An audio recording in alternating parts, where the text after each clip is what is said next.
Esta es una presentación sobre el diseño cinemático de levas, donde veremos algunos conceptos básicos. Estos conceptos ya debieron ustedes de revisarlos en un material que se les envió previamente de apuntes del libro y algunos videos. Vamos a revisar algunas características que tal vez pudieron haberse pasado por alto.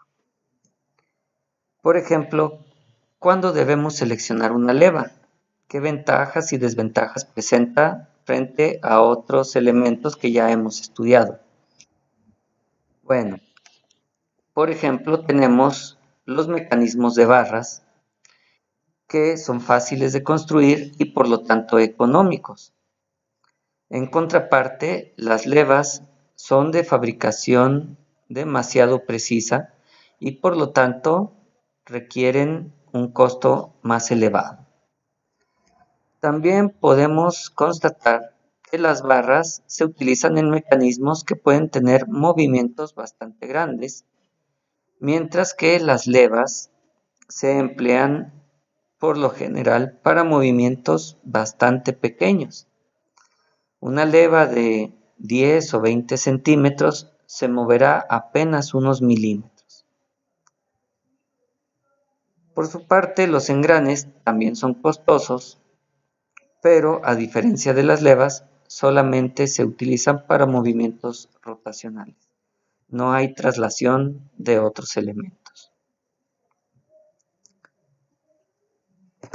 En cuanto a los tipos de levas, podemos ver levas de placa, que no es más que una placa cortada con el perfil que tiene nuestra leva.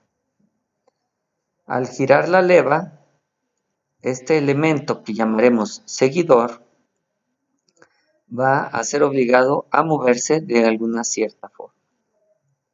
En este caso, la leva va a girar. Tenemos también levas cuyo movimiento será más bien de traslación. En este caso, se les llama de cuña por la forma que tienen. Si en lugar de ser plana, la leva se dibuja sobre un cilindro, tendremos levas de tambor y de cara.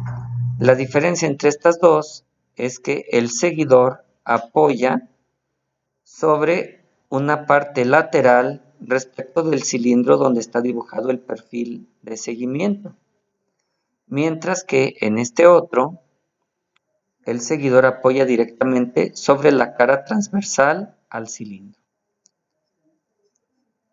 Espero que puedan ustedes ubicar aplicaciones de cada uno de estos. En cuanto a los seguidores, vamos a tener que los seguidores pueden ser de dos tipos. El seguidor puede ser obligado a un movimiento alternativo, como se muestra en estos de aquí, o bien si está pivotado a un movimiento angular, como aquí y acá. También el seguidor se caracteriza según la punta que esté apoyada sobre la leva. Por ejemplo, aquí tenemos una punta muy pequeña apoyada sobre la leva, lo que llamamos un seguidor de cuña. Obviamente va a estar sujeto a esfuerzos demasiado grandes, pero esta nos permite diseñar una leva más fácilmente. Sin embargo, tiene muchas desventajas. Aquí tenemos que el apoyo es de una cara plana sobre la leva. En este caso, la leva va a girar y el seguidor será obligado a moverse mientras el punto de contacto se mueve sobre la cara del mismo, con un movimiento de deslizamiento. Si queremos nosotros minimizar la fricción, tal vez preferiremos un seguidor de rodillo, el cual al girar va a permitir un movimiento de rodadura en lugar de desplazamiento. Algo similar a esto se tiene con un seguidor de zapata, que sería similar al de cara plana, solo que la cara no es plana sino que esta cara es curva. Sin embargo, el movimiento será de deslizamiento entre las dos partes. Aquí vemos algunos elementos especiales. Podemos notar que por más que gire la leva aquí o acá, el seguidor queda atrapado, ya que está tocando a la leva en dos puntos. Estas levas se mueven con un apoyo de forma sobre el seguidor, lo que hace innecesario algún otro elemento como resortes o fuerzas externas para mantenerlo en su lugar. Estos requieren de un diseño un poco más complejo que lo que veremos nosotros. Bien, en cuanto a los movimientos de una leva, tenemos solamente tres movimientos.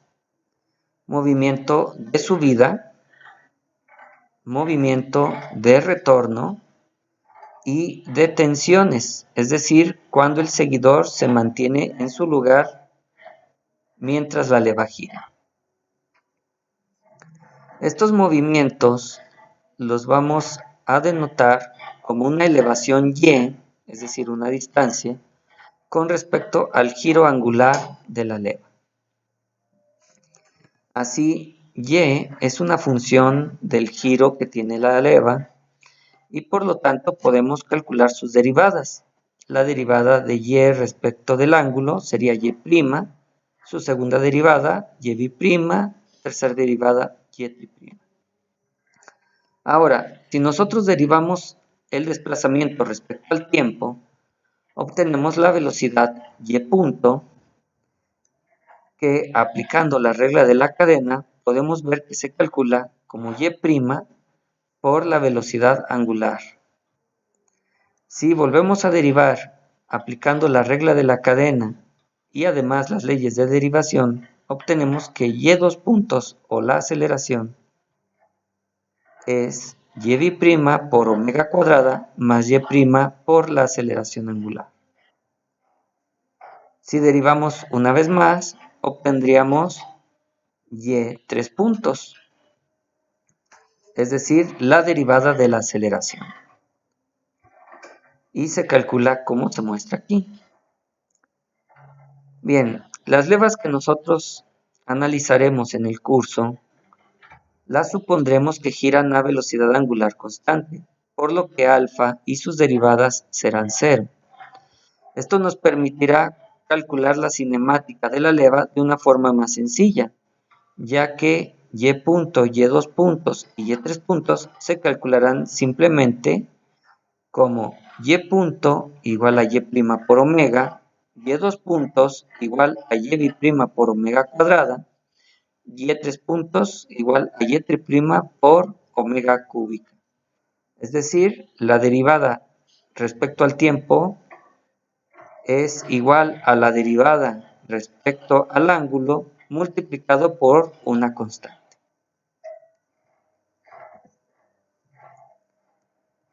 Ahora, ¿cómo vamos a calcular los movimientos? Bueno, todo movimiento tiene una expresión matemática. Aquí, por ejemplo, se muestra el movimiento parabólico, en el que simplemente unimos dos trozos de parábola, aquí y acá, para formar nuestra elevación de la leva.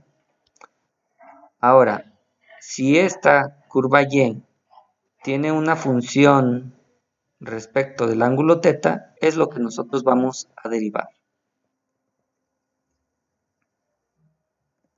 Pero no todas las funciones son adecuadas para diseñar una leva. Aquí continuamos con el movimiento parabólico. Podemos ver que esta es la curva y del movimiento que acabamos de revisar. Empieza desde el punto más bajo de la leva y termina a una cierta elevación L. Sin embargo, al calcular sus derivadas, notamos algunas cuestiones. Por ejemplo, aquí la derivada respecto al ángulo y' es una línea recta y acá también es una línea recta y esta derivada es continua. pero al calcular la segunda derivada, vemos que y' es positiva de 0 hasta la mitad del movimiento y y' es negativa de la mitad del movimiento en delante. En estas partes tenemos saltos de esos valores de la derivada, lo que nos provocará discontinuidades. Estas discontinuidades significan golpeteo en la leva. Si nuestra leva sufre golpes, no durará mucho a velocidades altas. Si calculamos la tercera derivada, respecto de estas líneas, la derivada es 0, pero en los puntos donde tenemos el cambio abrupto, la derivada se hace infinita. Por cierto, a la tercera derivada del desplazamiento se le conoce como tirón.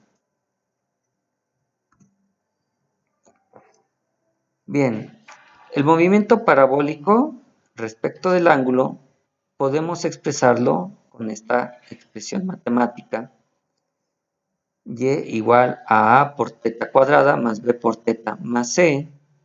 Teniendo eso en cuenta, podemos adecuar esto a nuestro movimiento. Si tenemos un movimiento de subida, podrá demostrarse que esta ecuación genérica se calcula de esta manera. Se puede ver que el movimiento y es 0 cuando teta vale 0 y tiene un cierto valor cuando teta llega a su movimiento final, es decir, al ángulo beta. Esta de acá sería la expresión para el retorno, es decir, y inicia a una cierta altura L y al final del movimiento va a terminar en donde comenzó, es decir, en 0.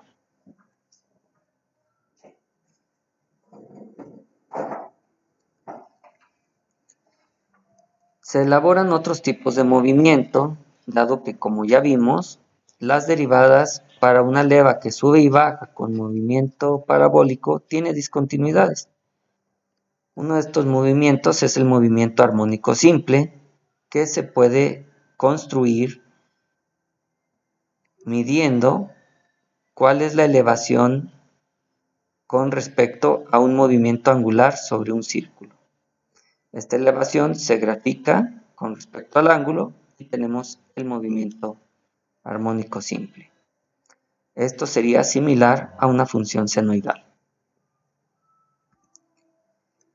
Ahora en esta gráfica notamos nosotros el movimiento y sus derivadas, y', y', y y', las cuales usaremos más adelante. En las ecuaciones los movimientos se encuentran de ciertas maneras para que los podamos usar fácilmente. Por ejemplo, todo movimiento lo identificaremos como que va de 0 hasta una altura L, donde 0 es la parte más baja de nuestra leva y L es la parte más alejada del centro. El movimiento no se identificará con teta, sino con teta sobre beta, siendo que el movimiento empieza en 0 y termina en beta, pero teta sobre beta nos da 1. Al normalizar el movimiento de 0 a L y de 0 a 1 en el ángulo, podemos trabajar más fácilmente para escalarlo a nuestras necesidades. Las ecuaciones para este movimiento se muestran aquí. Posición, velocidad, aceleración y tirón.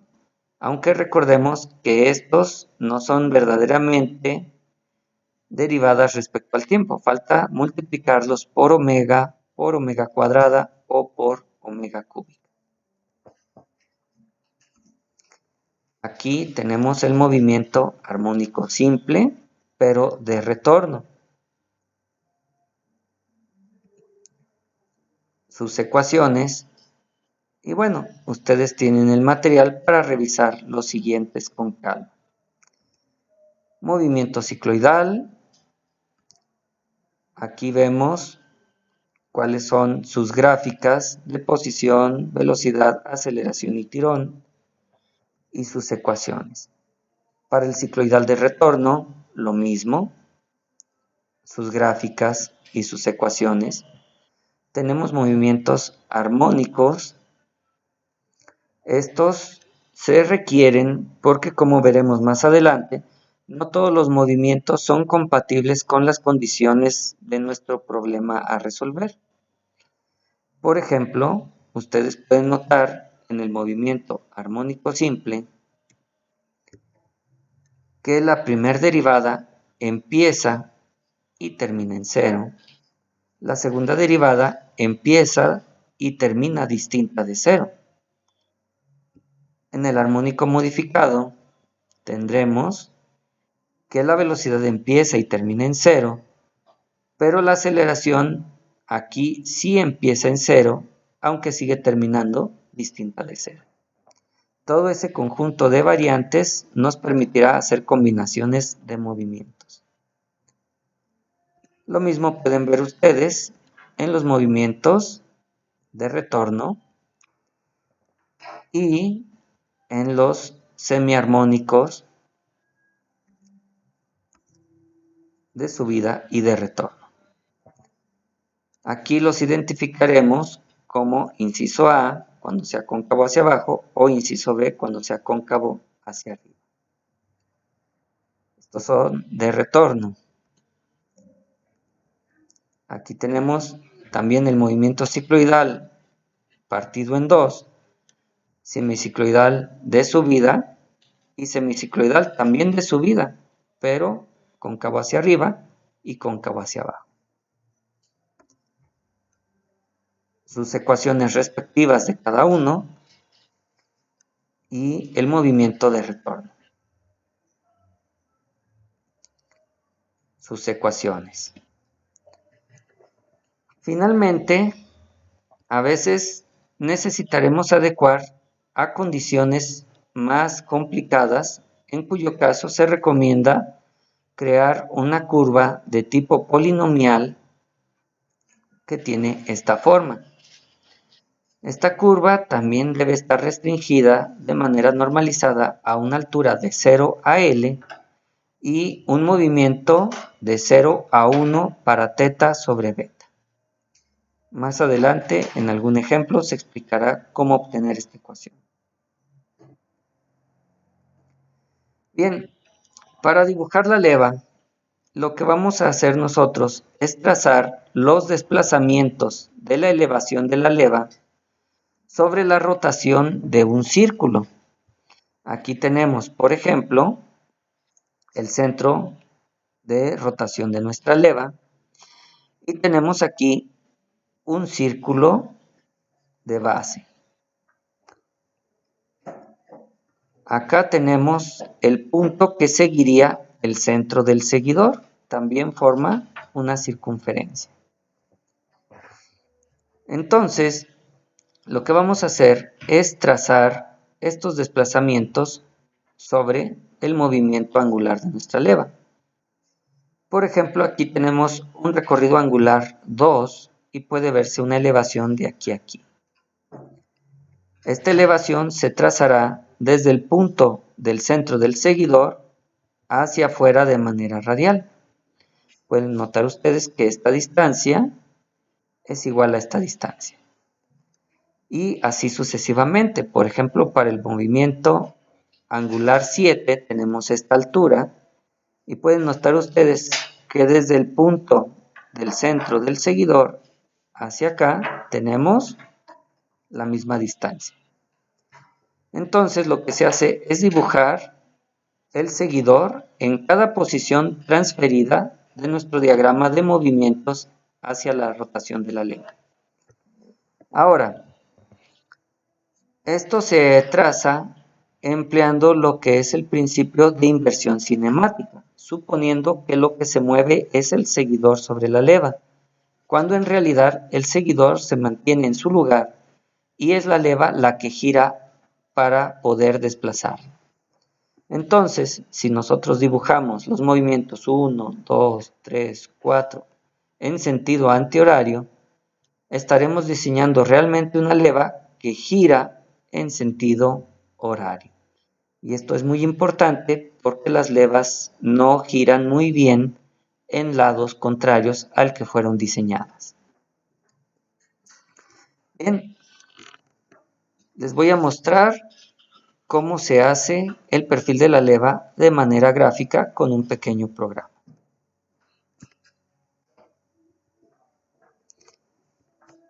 En el programa se trazaron estos desplazamientos que se ven aquí. Aquí tenemos el movimiento de la leva, aquí tiene una detención, una elevación, aquí una elevación constante respecto de la rotación, termina con otro tipo de elevación, aquí tenemos un retorno y aquí una detención. Pueden ustedes notar que los movimientos para esta leva son tales que su derivada y', su derivada y' son constantes. La derivada y', pueden ustedes notar que en esta parte es discontinua. Eso significa que la leva tendrá ciertos comportamientos nocivos a altas velocidades. Esta leva no se recomienda para muy alta velocidad. Podemos ver que es discontinua en la tercera derivada.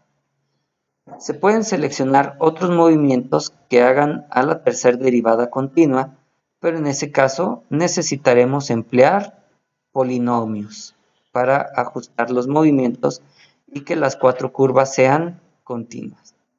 Ahora, si quisiéramos que la curva fuera continua en la cuarta o en la quinta, etcétera, o en la sexta, séptima derivadas, necesitaríamos polinomios cada vez más complejos, pero se puede lograr. Lo único que sucedería es que necesitamos mucho más análisis matemático. Entre más continuas sean las derivadas, mejor será el comportamiento de la leva, lo cual será indispensable si nuestra leva funciona a altas o muy altas velocidades. Bien, estos movimientos de aquí, estas elevaciones, se le imprimirán a nuestra leva.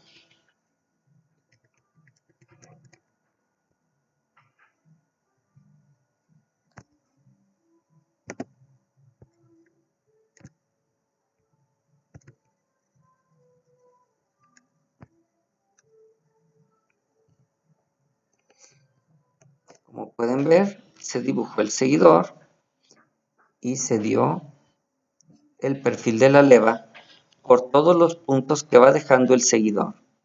Aquí se grafican algunos puntos nada más y puede verse el perfil final de la leva en azul.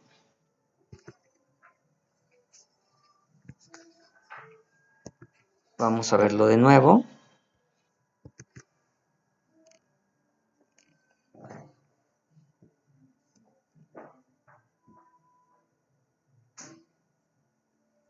Bien, ustedes pueden notar, esta leva se construye de esta manera. Para hacerlo más fácil de visualizar, pueden ver ustedes que se dibujaron círculos en amarillo para poder notar cuál es el desplazamiento de este círculo amarillo respecto del círculo donde queda el seguidor al agregar la elevación. Y se hace así de manera sucesiva. Ustedes vieron que la leva se diseñó con el movimiento hacia acá. Bueno, eso significará que la leva funcionará girando en esta dirección.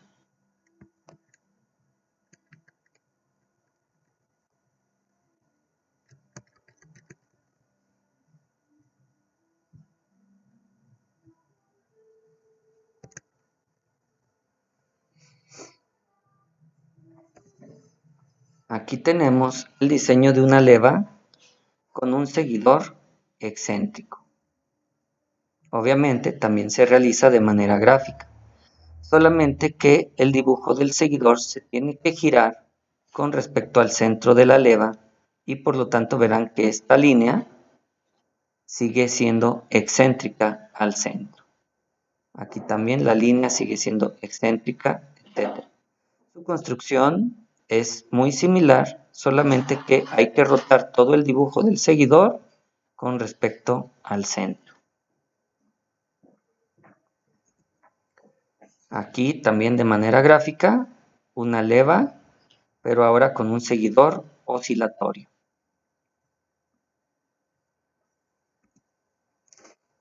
Bien, si no quieren utilizar el método gráfico, para el seguidor de rodillo se tienen estas ecuaciones, las cuales solamente habría que implementar para poder dibujar la leva. Y de hecho, eso fue lo que se utilizó para dibujar el perfil azul que ustedes vieron en la animación anterior. Aquí tenemos algunas características como lo que es Y', que ustedes saben que es la velocidad de la leva, y está en función del movimiento Y, la excentricidad y el ángulo de presión. El ángulo de presión ya se les explicó en engranes.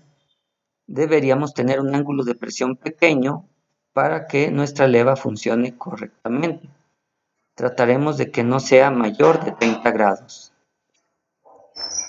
Ahora bien, para eso ustedes necesitarán calcular el ángulo de presión en función de Y' y el desplazamiento Y, jugando con los parámetros del radio del círculo primario y la excentricidad.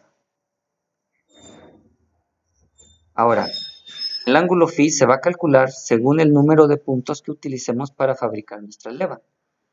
Por ejemplo, si dividen la circunferencia en tramos de 36 grados, tendrían ustedes 10 partes, para cada una de las cuales calcularían Y y Y'.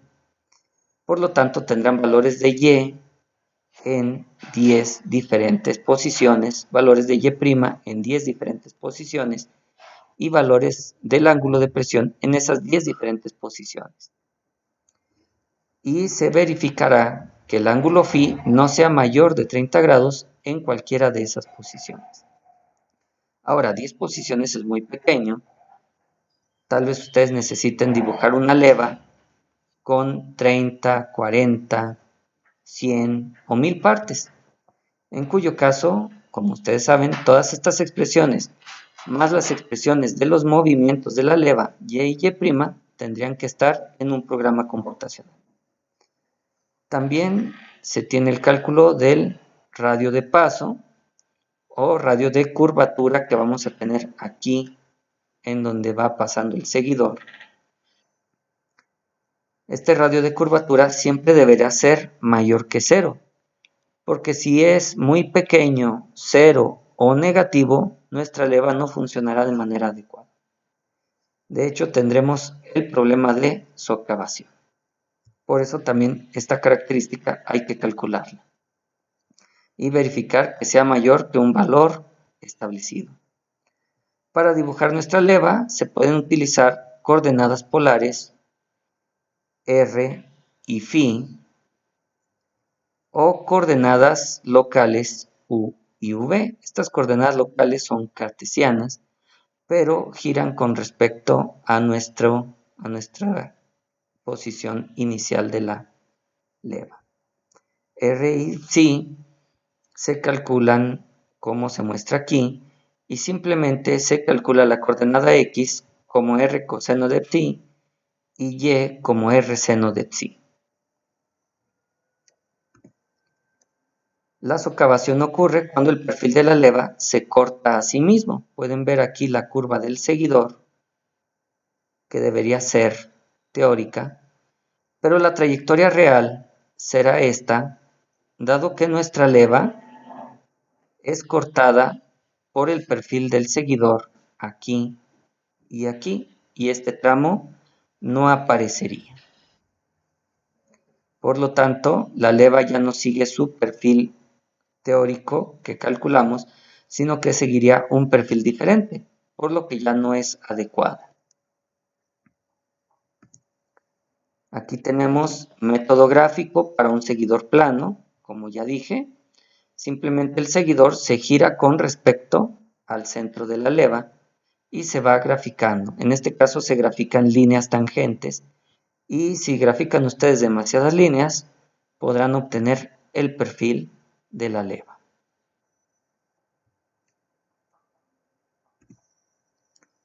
Aquí las expresiones matemáticas para poder calcular esta leva sin el método gráfico. Aquí se requiere calcular un radio inicial, un radio de círculo primario, necesario para que el radio de curvatura tenga al menos este valor mínimo. Para eso se requiere el cálculo del valor mínimo de y'. Si ustedes tenían 10 valores calculados de y, 10 valores calculados de y', bueno, pues a lo mejor tendrían 10 valores calculados de y'. No se usa cualquier valor, se usa el mínimo de los calculados.